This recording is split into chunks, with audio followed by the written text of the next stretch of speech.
This video is sponsored by Incogni.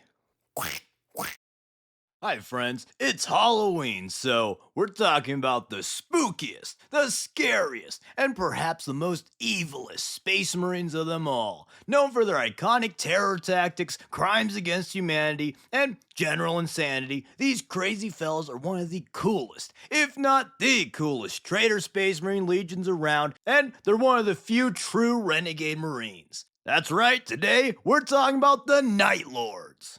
So, if you like jump packs, lightning claws, and stealth tactics, then watch my Raven Guard video.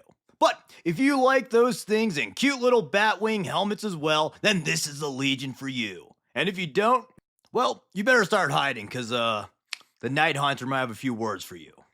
Anyways though, the Night Lords were the 8th Legion and the sons of the totally sane and well-adjusted known cool guy Conrad Kurz. These original Night Lords were made from the sons of Terran prisoners, and being raised in damp and evil dungeons, these little guys were desensitized to violence and acclimated to the shadows. And these little quirks would be perfect later on for when they met their crazy dad, Conrad Kurz. Conrad Kurz was a nice young man who fell into a nice old planet Nostromo. And by nice old planet Nostromo, I mean horrible, evil-ass planet rife with crime, corruption, depression, and even more crime. And by nice young man, I mean insane super baby with the power to see evil-ass visions of the worst possible futures. But, long story short, he landed deep in the planet's crust near to its core, dug himself out through molten metal and stone, just like in Minecraft after you get lost in a cave with no tools, and then he had to survive in an evil-ass hive. Here he saw the horrors of Nostromo and how the city was utterly corrupted with crime and injustice. So, he became a vigilante to clean up the streets in whatever way he saw fit. And then Kurz essentially became the person that dumbass internet edgelords say that Batman is, with a little bit of Vlad the Impaler sprinkled on for good measure.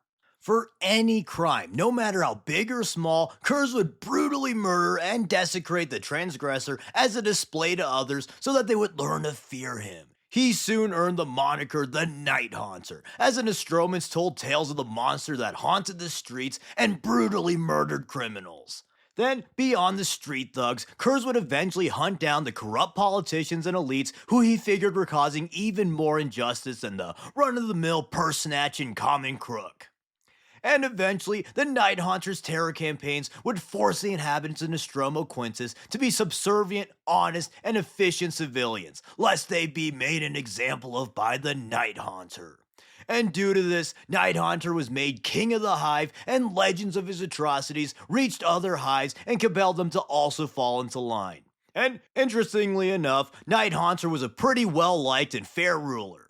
At least until you littered or jaywalked or did any crime. Then he'd brutally rip you to shreds and use your shreds to decorate the streets for a celebration of crime rates going down one criminal. But before we get any further, imagine if you will, you're walking through a dark and spooky alley called the Internet, and you hear a creak in the pavement, and then your timber shiver and you then, wah, eek, it's the horrifying terror of data brokers. Data brokers can be quite dangerous, and malicious ones may even weaponize your personal information to carry out spooky, scary things like scams, identity theft, and those annoying gosh darn scam calls. And unlike the ghosts, ghouls, and pumpkins of Halloween, these threats are real. There can be hundreds of sites that have your information. I personally found an alarming amount of sites that have my personal details just by typing my name, which was really worrying to me. But since I've been using Incogni, they've taken my data off of hundreds of sites. And since I'm usually busy drawing toys all day, it's super nice that Incogni does everything needed to remove your personal information from data brokers once you give them permission. But if you want to take a more proactive approach in scrubbing your digital footprint, then you're in luck because Incogni recently introduced their custom removal feature. If you happen upon a site with your data before Incogni gets to them, then you can submit a custom request for Incogni to take care of it. So, if you're interested, click the link in the description, incogni.com/crackduck, and use the promo code crackduck to get 60% off on the annual plan. But despite his tremendous feat of lowering the crime of Crime Planet the World, just like numerous historical examples, ruling through fear was not a sustainable model, and shortly after he left the world to join the Emperor's Crusade, corruption and crime began to fester on Nostromo once more.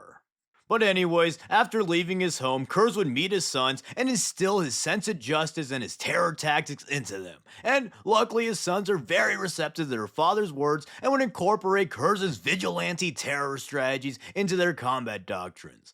And these tactics made the Night Lords very effective at bringing worlds into compliance, and of all legions, the Night Lords famously brought worlds under Imperial rule with the least amount of casualties for both sides. The Night Lords would essentially launch a few decisive strikes on key locations and completely massacre, desecrate, and war crime their victims in the worst ways possible, in order to scare the rest of the population into submission. Due to this, a popular use for them would be to reinforce loyalty in already compliant planets that may be straying from their duties in one way or another. But despite their apparent effectiveness, the other Primarchs began to question the Night Lord's cruel and underhanded tactics and evil-ass treatment to loyals and disloyals alike, despite the Emperor probably secretly condoning the Night Lord's actions. This censure of Kurz and his Night Lords further ostracized the Night Haunter from his brothers and furthered his growing insanity. A big reason for the Primarch's growing worry, beyond Kurz's usual, eccentricities, was that unbeknownst to the Night Haunters, the Night Lord ranks were being reinforced by Marines made up of the crazy-ass criminals of Nostromo. You see, shortly after Kurz left, Nostromo fell back to shit, and the corrupt leaders sent criminals and other unwanted people to the Night Lords as aspirants rather than actual warriors and good prospects. These new Night Lords were incredibly sadistic pieces of shit criminal scumbags. And this, of course, didn't gel well with Mr. Conrad I Hate Crime Kurz. Although Kurz and by extension the Night Lords may seem sadistic and downright evil, because in a lot of ways they are, Kurz truly did believe that his cruelty was a necessary evil in creating a just world, and that any means justified his ideal end. In a strange, twisted way, Kurz did have noble intentions at heart. He was just very, very willing to go way too far to do what he felt was needed to achieve them. Which is actually a very interesting parallel to the Emperor, another funky guy who committed grand atrocities in the name of salvation. This will come up later, so keep it in mind. But anyways, because of this, the other legions were wary of the Night Lord's conduct, and Kurz totally hated these new scumbag Night Lords, as he wanted the best in Nostromo to ascend to Night Lords and join him in his quest for justice. And so, with the perfect storm of his horrifying visions, fatalistic worldview, evil-ass sons, and his brothers outcasting him, the Night Haunter went totally insane. He nearly killed Dorn, escaped captivity, and joined up with his legion and went rogue so that he could return to Nostromo. On Nostromo, Kurz confirmed the rumors that Nostromo was once again rife with crime and corruption, and seeing this, in the name of justice, he completely destroyed his home by shooting the hole in the planet's crust that his baby pod created long ago. And, interestingly, despite being renegades at this point, the Night Lords continue to fight in the Emperor's name. But now, their terror campaigns had escalated. Their physical violence and horror moved towards sadistic missions set to completely psychologically break their victims. They sought to plunge their targets into endless fear, pain, and hopelessness. In addition, they specifically targeted the weakest and most helpless planets in order to sow the maximum amount of fear. And soon, the Night Haunter would see the Emperor as a hypocrite, unwilling to admit that he shared the Night Haunter's philosophy of committing unspeakable atrocities in the name of justice. He denounced the Emperor and fought only to sow as much fear as he could across the galaxy. And so, the Night Lords truly solidified themselves as traitors at Istvan V, along with many other traitor legions. The Night Lords were called upon to help crush Horus, but Kurz was explicitly meant to be left in the dark, pun not intended, to this operation since he proved himself unstable and Dorn was wary of his crazy bro. But the Night Lords went traitor, not because they pledged their souls to chaos, but rather because they saw a common enemy in the Emperor. Furthermore, Kurz had visions early on of an Imperial assassin killing him, so he believed it was his destiny to eventually betray the Emperor and in turn get killed for his treachery. Further, the Night Lords already kind of fit the chaos look, so might as well join the side of scary spikes and such, you know?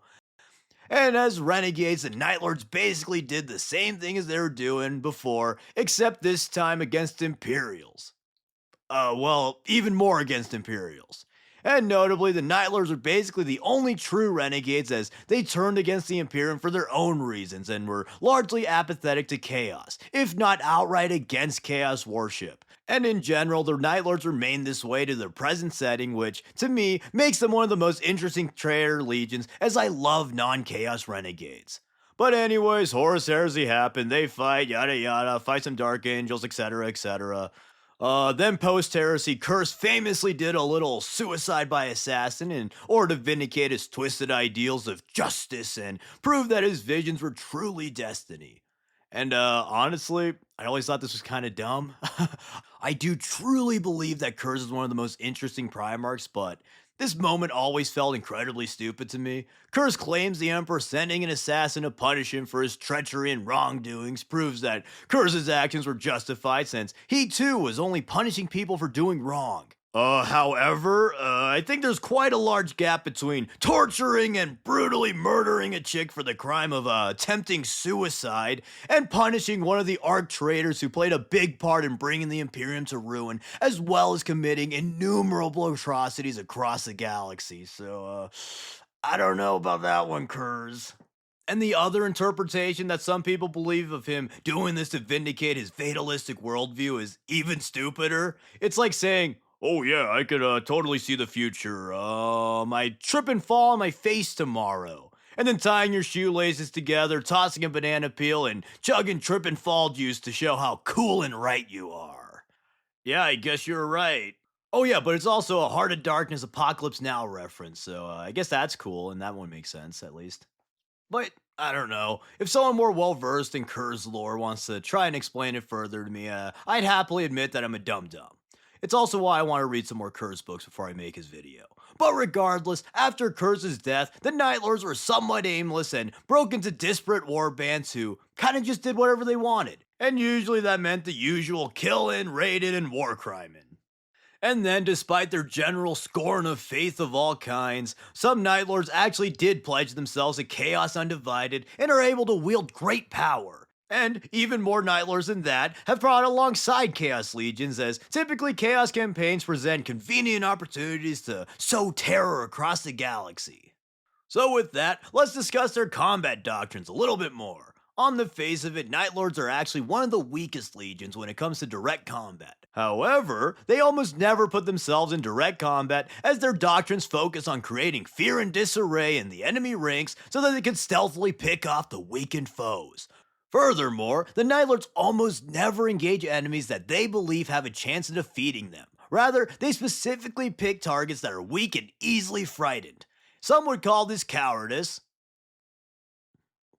Anyways, along with picking on the weak, the Night Lords are also thugs who employ any means necessary to win fights. They'll spit on you, put some dirt in your eyes, kick you in the nuts, whatever it takes. They have no concept of honor, nor do they have a glorious cause to fight for. They literally just kill and maim for the love of the game.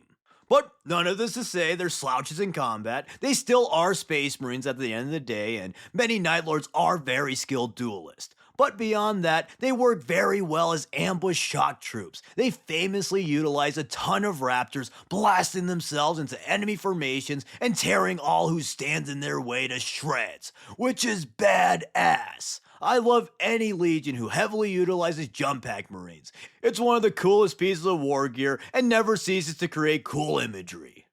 And finally, relating to their fierce strats, we must talk about perhaps their most iconic feature, their cool-ass little lightning bolts. The Night Lords love to adorn their armor with scary little trinkets and images of death in order to further horrify their enemies. You know, as if a giant monster man emerging out of the shadows with cackling death claws and murderous intent wasn't scary enough. Anyways though, the extent of their armor decorations varies in lore as they can be their cute little batwing helmets and iconic lightning bolts to skin capes and skulls all the way to literal hollow projections of their victims' loved ones being brutally murdered.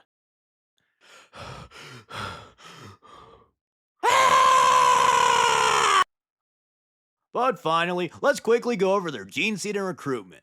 Unlike their mental state, their gene seed is very stable, sometimes even more stable than Loyalist legions, and this can likely be attributed to them by and large abstaining from chaos nonsense. But they do still sometimes have issues with low gene stock, since usually they live in the warp. So, to recruit new aspirants, they have been known to kidnap Marines of other legions and radicalize them into Night Lords. Otherwise, they get most of their aspirants by kidnapping kids on terror campaigns. As for the seed itself, it doesn't give the most radical changes to aspirants, but it does give the Night Lords creepy jet black eyes, extremely pale, almost white skin. Hey, wait a minute. Anyways, though, in some cases, some Night Lords have also inherited the Night Haunter's precognizance. In addition, many Night Lords seem to inherit their dad's mental illnesses, as many Night Lords are known to be paranoid and exhibit self destructive tendencies. But, anyways, that's the Night Lords, and honestly, I really like them overall. Beyond having one of the most unique aesthetics and looking super wicked cool, I think they're a really great villain legion since, in the current timeline, they just do everything because they want to, which is pretty refreshing in a setting of grand schemes and ideological conflicts. Like, the Night Lords, they literally are motivated because, hey, I like doing evil, what can I say? And beyond that, them being such a diverse and independent legion with whatever motives they want for the day opens the door for so many interesting stories and allows them to fit into a variety of villain roles. Also, I'm injecting here because I can't believe I forgot to mention this, but I really love how they're just able to be unapologetically horrible, evil assholes. I think that's really funny that they're able to just be, just horrible little evil guys, right? But anyways, back to the video. And as I've said before, I think Curse is one of the most interesting Primarchs. Honestly, I do think he's kind of a dumb moron, and his moral arguments that his ways are better than his peers because it presents less casualties despite the depravity is kind of stupid considering Nostromo and presumably many other worlds quickly fell into disarray when they realized that the Night Haunter no longer stalked the world. Despite this though, his struggles, his descent into madness, and philosophical worries have all been very interesting to read so far. Plus, I do like characters that have flawed beliefs as it makes for interesting conflicts. And if you need any more convincing that the Night Lords are cool, everyone already knows that the Night Lords Omnibus is pretty peak, so I don't know what else to say other than, I don't know, maybe read that. But let me know what you think of these spooky boyos, and while you're at it, let me know what you think of the Night Haunter. I plan to elaborate more on him in the future, but I need to read more books about him, like I said. And again, big thanks to Incogni for sponsoring this video. Be sure to click the link in the description, incogni.com/crackduck, and use the promo code CRACKDUCK to get 60% off on the annual plan. But anyways, happy Halloween! Don't let the Night Haunter bite. And thank you for watching, and thank you to my awesome patrons. You truly help me make these cool videos, and I really appreciate the support. And as always, please like, comment, subscribe, and consider sharing to your super scary edgelord Marines. Thanks. The Night Lord Warcry is often said to be Ave Dominus Nox, but their true warcry is we have come for you! And I just think that's great, and fun, and whimsical. It's really just perfect.